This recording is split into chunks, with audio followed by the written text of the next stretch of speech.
की धमकियां जो हमको दी गई थी, ये जेल की धमकियां से डरने वाले हम नहीं हैं।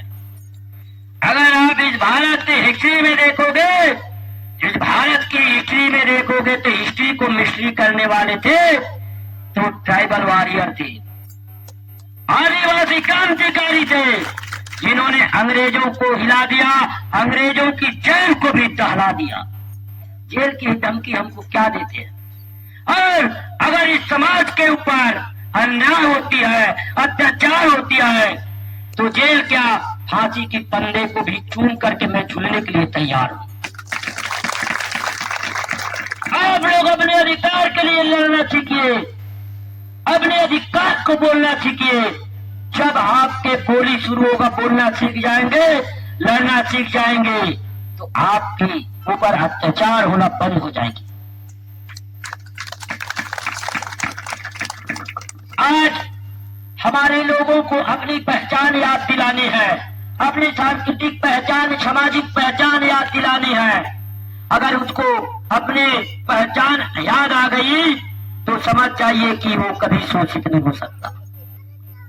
एक जने को कहते कि थे, उम्मीद था दलितों को, जिसको दलित बोलते हैं, वो हमारे एसटी भाई शेड्यूल कास्ट के लोग हैं, उनके जो वर्ग के व्यक्ति को क्या बना दिया, राष्ट्रपति बना दिया श्री रामनाथ कोविंद जी को।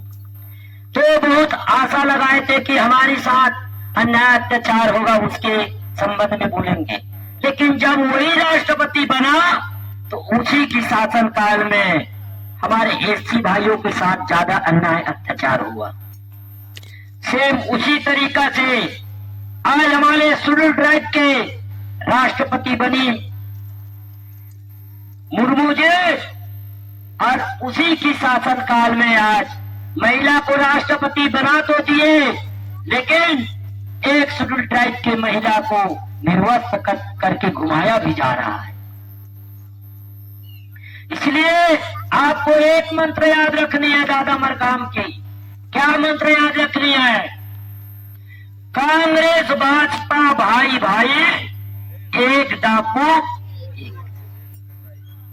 ये बात को आपको याद रखनी है, क्योंकि ये दोनों हमारे लिए घातक है। इसलिए आपको अपने हक और हकूक के लिए लड़नी है तो आपको स्वयं लड़नी होगी। किसी के ऊपर, पड़ोसी के भरोसे कुछ नहीं होने वाला। और किसी के ऊपर अन्याय होती है, अत्याचार होती है, तो ये गुरवाना समाज, गुरवाना गणतंत्र पार्टी हमेशा आपके साथ खड़ी है, समाज के साथ खड़ी है।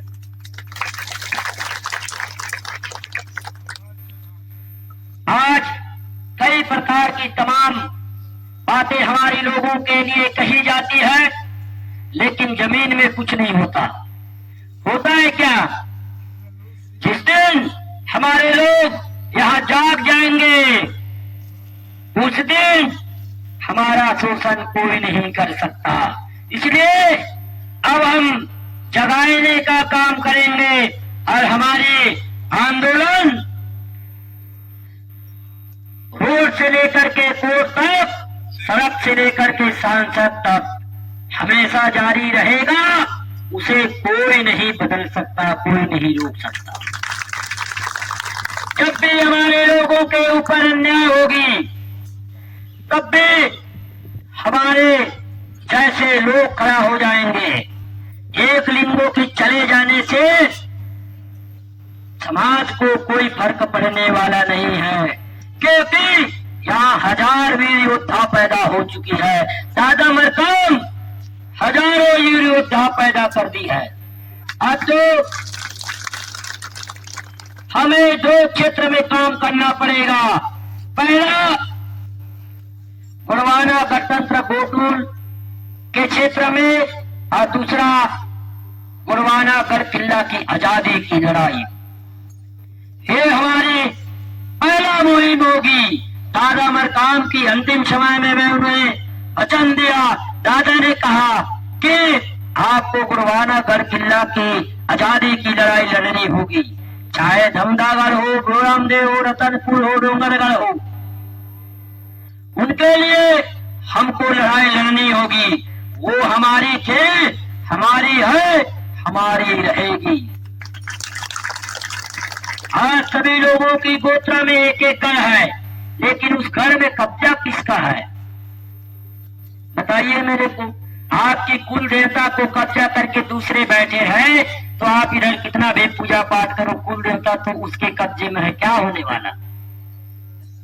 होगा क्या कुछ? आज हिंदुओं को देखो, मुसलमान लोग ज्ञानवादी मस्जिद को में जबरदस्ती वहां क्रिटिकल डाल रहे हैं, केस डाल रहे हैं कि वो हमारा हिंदू का शिवलिंग है। लेकिन आज हमारे पास पूर्ण दस्तावेज है। औरंगदेव हो, डोंगरगढ़ हो, रतनपुर हो, धमदागढ़ हो, चाहे मनरा हो, चाहे चांदागढ़ हो, बैरागढ़ हो, सबके पूर्ण दस्तावेज होने के कारण के बावजूद भी हम उसकी लड़ाई नहीं लड़ सक रहे हैं, उसको अपनाने की लड़ाई नहीं लड़ सक रहे हैं। भारतीय कानून में 1991 में हमको स्पष्ट प्रावधान दिया गया है कि जिस समाज जिस कौम का है, प्राचीन गढ़ किला है, वो समाज उस काम को दिया जाएगा। लेकिन क्या हमको दिया गया? दिया गया। हिंदुओं को सोमनाथ, बैद्यनाथ सब दे दिए, उनकी ट्रस्ट चल रही है। उसी प्रकार से मुसलमानों का ताजमहल वगैरह में, ज्ञानपीठ मस्जिद जैसे जगह में उनका ट्रस्ट चल रही है। लेकिन भोरमदेव में किसका ट्रस्ट है? किसका ट्रस्ट है? डोंगरगढ़ में किसका ट्रस्ट है? यहाँ तक की ट्रस्ट तो बहुत दूर की बात, हमको हमारी पूजा पद्धति को, पूजा पाठ करने का भी हमारी अधिकार नहीं है। कौन लड़ेगा उसके लिए? कौन लड़ेगा? जब तक आप लड़ोगे नहीं, मूक बधिर बन के, गूंगे बहरे बन के बैठे रहोगे, तब तक आपका कुछ होने वाला नहीं। आपको अपनी सांस्कृतिक लड़ाई, सांस्कृतिक आजादी लड़नी होगी। और जब आप सांस्कृतिक रूप से आजाद हो जाएंगे, तब आपकी स्वाभिमान जागेगा, और स्वाभिमान जागेगा तब आप अपने अधिकार के लिए लड़ना सीखेंगे, बोलना सीखेंगे। इसलिए आपको आपकी स्वाभिमान जगानी है तो आपको अपनी सांस्कृतिक लड़ाई लड़नी होगी। सांस्कृतिक लड़ाई लड़ोगे तभी आपका सामाजिक और स्वाभिमान जागेगा, सामाजिक चेतनाएं आएगी, तब आपके साथ शोषण और अन्याय अत्याचार होना बंद होगी। नहीं तो आदिवासी मुख्यमंत्री भी बना दो, आदिवासी प्रधानमंत्री भी बना दो, वो नाम का आदिवासी रहेगा, लेकिन वो तो बीजेपी और कांग्रेस और आरएसएस के विचारधारा में चलने वाले होगा। क्या भला होगा आपका? होगा क्या कुछ भला? वो नाम का आदिवासी, डीएनए का आदिवासी, खून का आदिवासी रहेगा, लेकिन विचारधारा में तो मनुवादी विचारधारा का होगा। वो आपका भला नहीं कर सकता था, आपका विकास नहीं कर सकता, आपको सामाजिक न्याय नहीं दिला सकता, आपको सांस्कृतिक न्याय नहीं दिला सकता। इसलिए आपको अपनी अधिकार खुद लड़नी है, मूल बीज बन की लड़नी है, दादा मरकाम के सिद्धांतों पे चल के अपने अधिकार के लिए लड़नी है। साथियों, आज के लिए इतना ही, और अगली बार जब भी हम बैठेंगे आप लोगों को अपनी एक जो गोकुल की प्रक्रिया है उसके ऊपर बिल्कुल बात करेंगे। आज तो कई ऐसे यूपीएससी के बुकों में देखने को मिल रहा है कि हमारे गोकुल के बारे में बहुत सारी अच्छी अच्छी चीजों को बताई गई है। तो आज हम आप लोगों को यही इस मंच के माध्यम से आश्वासन देते हैं कि जब तक जान रहेगा, जब तक इस लोहे में खून रहेगा, सांस रहेगा, तब तक आपके गुलाम हूँ, आपके दास हूँ, सेवक हूँ। आपकी लड़ाई के लिए हर वो काम करूंगा जिससे आपका अधिकार मिले।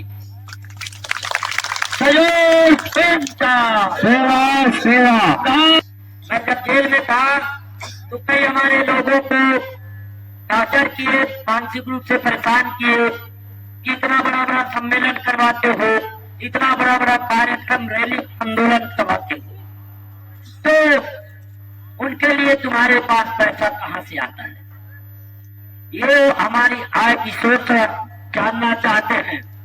उनको मैं इस मंच के माध्यम से बता देना चाहता हूँ, सोशल मीडिया के माध्यम से बता देना चाहता हूँ कि हमारे कार्यक्रम का सोर्स, आय का सोर्स 10 रुपया पैसा, 1 किलो चावल और दादा मरदान ने जो दिया था उसी में हमारा बड़ा सा बड़ा कार्यक्रम होता है।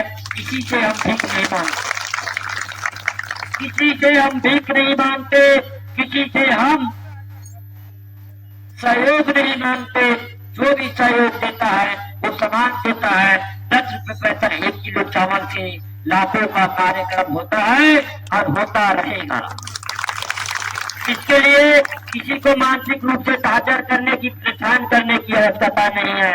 आप आइए, हम बिल दिखा देंगे कहाँ से 10 रुपये से 1 किलो चावल आया। पूरे हमारे पास रजिस्टर मेंटेन है। आपको किसी को पूछताछ मत कीजिए, हम बैठे हैं।